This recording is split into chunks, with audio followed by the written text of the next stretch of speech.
I never thought a quiet getaway at a remote cabin by Lake Harrow could unravel everything I thought I knew about my marriage. My name is Samantha, and after 15 years with Daniel, I believed our bond was steady, if not passionate, until this trip turned my world upside down. Surrounded by eerie stillness and towering pines, a single moment shattered the fragile peace between us, exposing secrets I never saw coming. As the lake mirrored my turmoil, I found myself caught in a storm of guilt, desire, and questions I'm not sure I want answered. What did I just stumble into? And can I ever look at Daniel the same way again? Picture this: a single, fleeting moment where the world seems to hold its breath, and all you can hear is the faint whisper of your own thoughts. That's where I find myself right now, perched on the edge of a creaky wooden porch, staring out at a lake so still it could be a mirror to my own restless soul. My name's Samantha, and at 40, I've lived enough to know that life doesn't always hand you the answers you're looking for. I've been married to Daniel for 15 years. 15 long, tangled years of quiet mornings and unspoken words.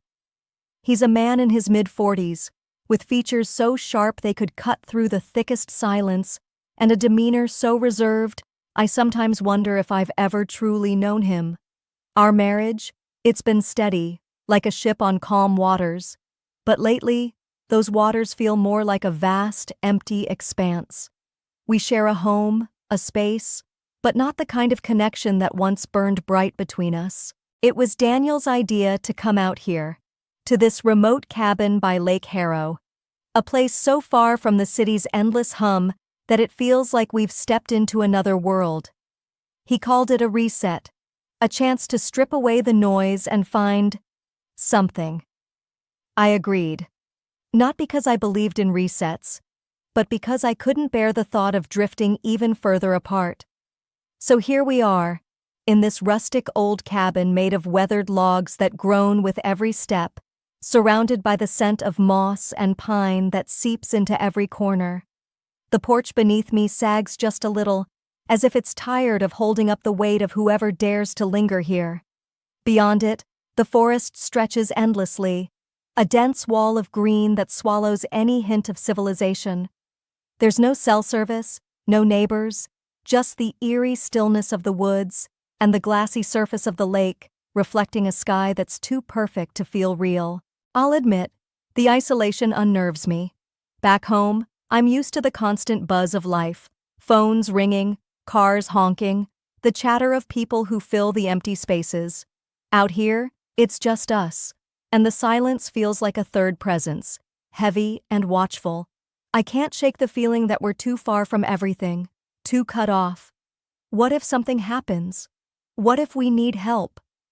But Daniel, he craves this quiet. I can see it in the way his shoulders relax when he steps outside, in the way he breathes deeper, like he's finally free of some invisible burden. I want to feel that too, to let this place weave some kind of magic over us, to close the gap that's grown wider with every passing year. But as I unpacked our bags earlier, folding clothes into drawers that smelled of damp wood, I couldn't help but wonder if a change of scenery could really mend what's been fraying for so long. Outside, I can hear the rhythmic thud of Daniel chopping wood, each thud of the axe echoing in the still air. The warmth of the day wraps around me like a soft blanket as I sit on the terrace of our cabin, the sun kissing my skin with a gentle golden glow. I cradle a chipped ceramic mug of chamomile tea in my hands, the faint floral scent rising with each small sip I take. The heat from the mug seeps into my palms, grounding me in this moment of stillness. I shift in my chair, careful to avoid a splintered edge on the weathered wood, and brush a stray strand of hair from my face, tucking it behind my ear. Out here at Lake Harrow, the world feels suspended, caught in a fragile balance between serenity and something I can't quite name. The lake itself is a perfect mirror, reflecting the towering pines that stand like silent sentinels along its edges. Every now and then, a fish breaks the surface, sending tiny ripples outward, or a leaf drifts down from above, disturbing the glassy calm. In the distance, The haunting call of a loon echoes through the forest, a sound so mournful it seems to carry the weight of unspoken stories. It's beautiful, undeniably so, but the silence that surrounds it all is unnerving. After years of city noise, the constant drone of traffic, the chatter of crowds, the endless hum of life, this quiet feels almost oppressive, like it's pressing down on me, waiting for something to shatter it. Inside the cabin, Daniel is sprawled on the worn-out couch, flipping through an old paperback novel, the pages yellowed and curling at the edges.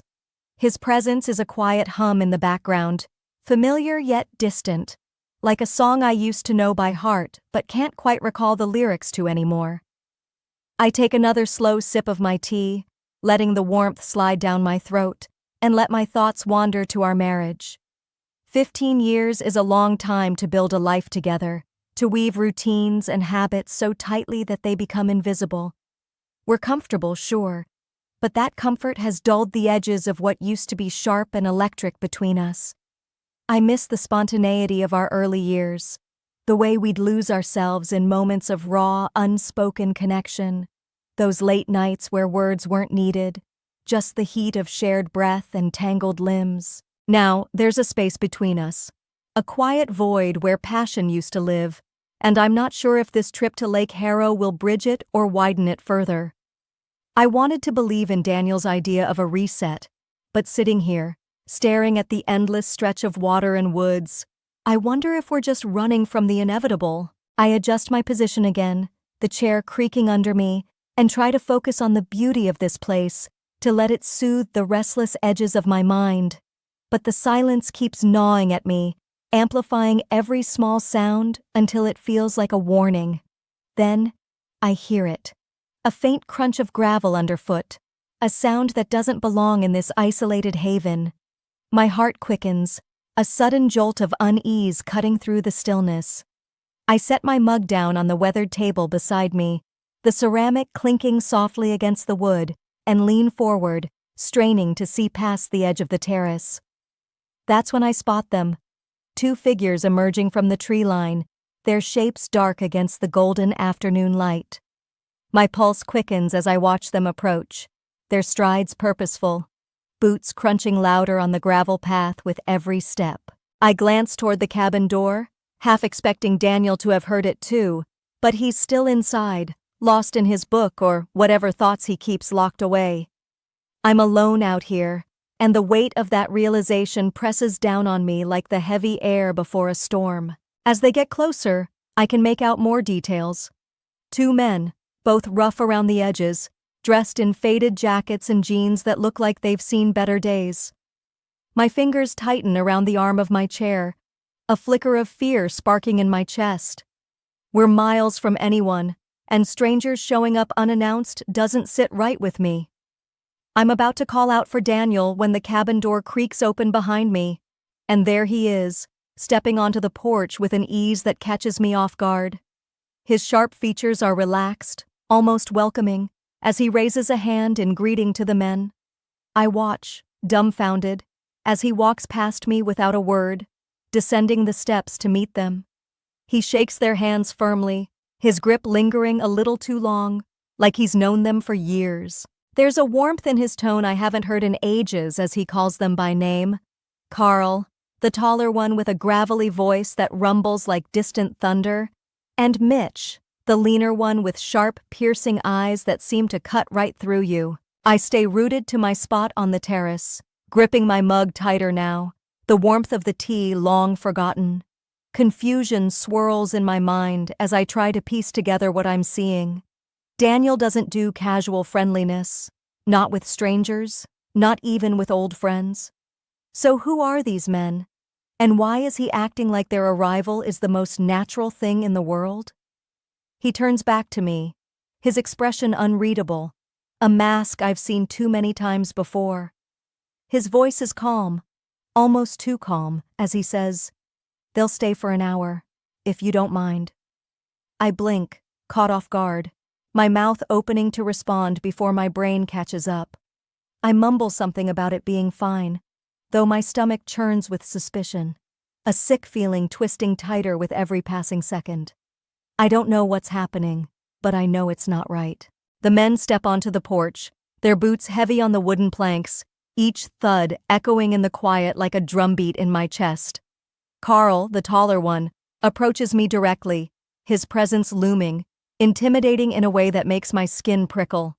I can't move, can't look away as he places a rough hand on my shoulder, the weight of it pinning me in place. My breath catches as he leans in close, his breath warm against my ear, sending an involuntary shiver down my spine. His voice is low, a gritty whisper that cuts through the haze of my thoughts. He wants to watch. We'll just do as he asks. My mind reels, 1,000 questions crashing into each other as I pull back, staring at him, then at Daniel, who's now seated on a chair at the far end of the veranda. His eyes are fixed on me with an intensity I've never seen before, a dark, unyielding gaze that makes my heart pound harder. What is this? What does Carl mean? My thoughts spiral, a chaotic mix of confusion, fear, and something else. Something forbidden, a flicker of curiosity I don't want to acknowledge. I stammer, my voice barely above a whisper, asking what he means, begging for some kind of clarity. But Mitch steps closer, his lean frame casting a shadow over me, his voice low and matter-of-fact, like he's explaining the weather. He tells me Daniel arranged this, that it was something he thought would help us. The silence that follows is suffocating, a thick, heavy blanket that presses down on me until I can barely breathe. I'm still on the porch, my body trembling as I try to pull myself together, my hands smoothing over my clothes with jerky, unsteady movements. My pulse is a wild drumbeat in my ears, racing so fast I'm sure it's going to burst right out of my chest. Sweat beads on my forehead, trickling down the side of my face, and there's an ache in my limbs, a deep, bone-weary exhaustion that makes every muscle feel like it's been stretched too thin. But beneath all that, there's something else, a gnawing guilt that twists in my gut, sharp and relentless, mixed with a strange, unplaceable satisfaction I don't want to name. It's like I've crossed a line I didn't even know was there. And now I'm standing on the other side, unsure if I've lost something vital or gained something forbidden. I hear the heavy tread of boots as Carl and Mitch step outside, their steps echoing on the weathered planks of the porch. Their voices are low, a murmur I can't quite make out as they speak to Daniel, who's still somewhere behind me. I can't bring myself to turn and face him yet, to see whatever expression might be on his face. Instead, my eyes are glued to the scuffed wooden floor beneath my feet, every knot and scratch suddenly fascinating, as if studying them could anchor me in this storm of emotions. Each imperfection in the wood seems to tell a story of its own, a history of wear and tear that mirrors the chaos swirling inside me. I trace the lines with my gaze, trying to steady my breathing, but it's no use. My mind is a tangled mess, replaying what just happened, questioning everything I thought I knew. Beyond the porch, the lake laps gently against the shore, a soft, rhythmic sound that cuts through the tension like a whisper of normalcy. It's so at odds with the turmoil in my head that it almost feels mocking, as if the world out there doesn't care about the upheaval I'm drowning in. I clench my fists, nails digging into my palms, and force myself to stand. My legs are shaky, unsteady as a newborn colt's, and I have to grip the arm of the chair for support. The wood creaks under my weight, a small, grounding noise that pulls me back to the present for just a moment. I take a deep breath, the air sharp and cool in my lungs, and will myself to move toward the doorway. Each step feels like wading through mud, slow and laborious, my body resisting every inch of progress. When I reach the threshold, I hesitate, my hand hovering over the frame, unsure if I'm ready for what's on the other side. Through the open door, I see Daniel still seated at the far end of the veranda, his posture unchanged, rigid and composed. His face is a mask of calm, an unreadable slate that gives nothing away, and it sends a fresh wave of unease through me. How can he sit there so still, so unaffected after everything? I step outside, the cool air brushing against my flushed skin like a balm, though it does little to soothe the fire raging inside me. I stand there, just beyond the doorway, waiting for him to speak, to yell, to do anything at all. The silence stretches on, taut as a wire, and I feel it pulling tighter with every second that passes.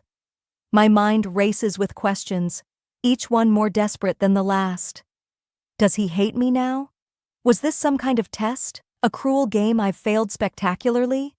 Or is this the end of us, the final crack in a foundation that's been crumbling for years? I don't know what to expect, and the uncertainty is a weight I can't shake, pressing down on my chest until I feel like I might collapse under it. I shift my weight from one foot to the other, the porch groaning softly beneath me, and steal another glance at him.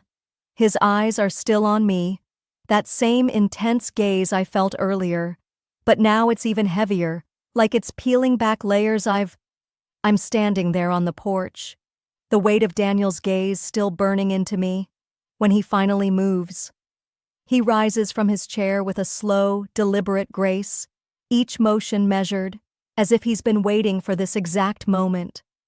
My heart stumbles in my chest, a frantic rhythm that I can't control, as he closes the distance between us. The air feels charged, electric with something I can't name, and when he stops just inches away, I can feel the heat radiating from him. His hand reaches up, fingers threading gently through my hair, a touch so tender it catches me off guard after everything that's just unfolded. I'm frozen, caught in the storm of my own emotions, as he leans in close, his breath warm against my cheek. Then, in a voice so soft it's almost a whisper, he says, "Now I've seen the real you." There's something in his tone I can't quite pin down. Acceptance, maybe, or fascination, or perhaps something darker, something that sends a shiver down my spine. His words hit me like a tidal wave, crashing over my entire being, dragging me under until I'm drowning in doubt and questions. What does he mean by that? What does he see in me now that he didn't before? I've spent years building walls between us, hiding parts of myself I thought he'd never understand, and now it feels like those walls have crumbled in an instant. My mind races back through our 15 years together, every quiet moment, every unspoken hurt, and I wonder if this is the breaking point, or the breakthrough. I search his eyes, desperate for a hint of anger or pain, something familiar I can cling to, but there's nothing like that. Instead, there's a strange, quiet intensity, like he's seeing me for the first time, truly seeing me, stripped bare in a way that's both terrifying and exhilarating. His hand is still in my hair, the warmth of his touch grounding me even as my thoughts spiral. I can feel the faint brush of his breath against my skin, steady and close, and the subtle scent of cedar on his shirt wraps around me, familiar yet suddenly new. It's a stark contrast to the emotional distance that's haunted us for so long, that vast empty space I've felt growing between us year after year. Physically, we're closer than we've been in ages, but emotionally, I'm still grasping at shadows, unsure of where we stand. My chest tightens with a mix of relief and confusion. Relief that there's no anger in his gaze, no accusation in his voice, but confusion about what this moment means for us. And then, beneath it all, there's a dawning realization, a quiet admission I can barely face. I don't regret what happened. Even with the shame gnawing at the edges of my mind, whispering that I've gone too far, there's a part of me that liked it, that felt alive in a way I haven't in years. I open my mouth to speak, to explain or apologize, to say something that might make sense of this chaos, but the words catch in my throat like jagged stones. Nothing feels right. Nothing feels enough to bridge the gap between what just happened and where we are now. My lips part, but only a shaky breath escapes, and I feel the heat of embarrassment creeping up my neck. Daniel just watches me for a moment, his expression unreadable, before he shakes his head ever so slightly. A faint smile tugs at the corner of his lips, not mocking, not cruel, but something else. Something I can't decipher. Then, as if none of this carries the weight I feel crushing me, he steps back, his hand slipping from my hair, leaving a cold absence where his warmth just was. He gestures toward the lake, the movement casual, almost dismissive, and says, "Let's take a walk by the water." I blink at him, my mind reeling from the surreal normalcy of his tone. A walk? Now? After everything that's just shifted beneath our feet? It's as if he's suggesting we discuss the weather or admire the scenery, while inside me, a tempest rages, tearing through every certainty I stand there for a moment, still reeling from Daniel's suggestion, my mind a whirlwind of conflicting emotions. A walk by the lake feels so trivial, so mundane, after the earth-shaking events that have just unfolded. But maybe that's exactly why he suggested it. Maybe he's trying to anchor us back to something normal, something safe. Or maybe he's testing me again, seeing how I'll react, if I'll follow him down this path, both literal and metaphorical. I don't know, and the not knowing is a splinter under my skin, sharp and persistent. But I nod, a small, jerky motion, and step forward, my legs still unsteady as I follow him off the porch and toward the water's edge. The gravel crunches under our feet, a steady, rhythmic sound that fills the silence between us as we make our way to the lake. The setting sun casts long, jagged shadows over the glassy surface, turning the water into a canvas of molten gold and deep indigo. It's breathtaking, the kind of beauty that should steal your breath and quiet your mind, but my thoughts are too loud, too tangled, to let me appreciate it fully. I glance at Daniel beside me, his profile sharp against the fading light, and I notice how his hands are shoved deep into his pockets, his shoulders slightly hunched, as if he's carrying a weight I can't see. Neither of us speaks at first, and the silence feels heavier than ever, a thick fog that wraps around us, pressing in from all sides. Yet, somehow, it's less oppressive than before, as if the rawness of what happened has stripped away some invisible barrier, leaving us exposed but strangely unburdened. His words from earlier echo in my mind, looping endlessly as I try to unravel their meaning. Now I've seen the real you. What does that even mean to him? What does he think he's uncovered about me in those intense, boundary-shattering moments back at the cabin? And more importantly, what does it mean to me? I've spent so long hiding parts of myself, burying desires and doubts beneath layers of routine and expectation, that I'm not even sure I know who the real me is anymore. But as I walk beside him, the cool evening breeze brushing against my skin, I can't deny the truth that's been clawing its way to the surface. In those moments, when everything I thought I knew about myself was turned upside down, I felt alive, truly, vibrantly alive, in a way I haven't in years. It's a realization that terrifies me as much as it excites me, a double-edged blade that cuts deep into the core of who I thought I was. I'm so lost in my thoughts that I almost miss it when Daniel stops walking, his gaze fixed on something ahead. He lifts a hand, pointing toward the lake, and in a voice that's softer than I expect, he says, "Look, a heron." I follow his gesture and see it. A graceful, gray-blue bird, gliding low over the water, its wings slicing through the air with an elegance that seems almost otherworldly. It's a fleeting moment of beauty, a quiet interruption to the storm inside me, and I nod absently, my lips curving into a faint, automatic smile. But even as I acknowledge the bird, I know we're both just pretending that everything is normal, that we're just two people taking a casual stroll, admiring nature. The truth hangs between us, unspoken but undeniable, a shadow that stretches longer than the ones cast by the setting sun. We keep walking, the gravel continuing to crunch beneath our steps, and I let my mind wander back to everything that's happened. I think about the choices I made, the lines I crossed, and the way my heart raced with a mix of fear and exhilaration. There's a part of me that wants to regret it, to wrap myself in shame and call it a mistake, a momentary lapse in judgment. But I can't. I won't.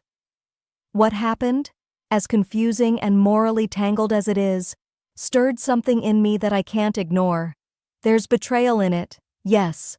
A betrayal of trust, of vows, of the life we've. Don't forget to subscribe, like, and comment if you enjoyed this story. This will help us create more engaging stories for you.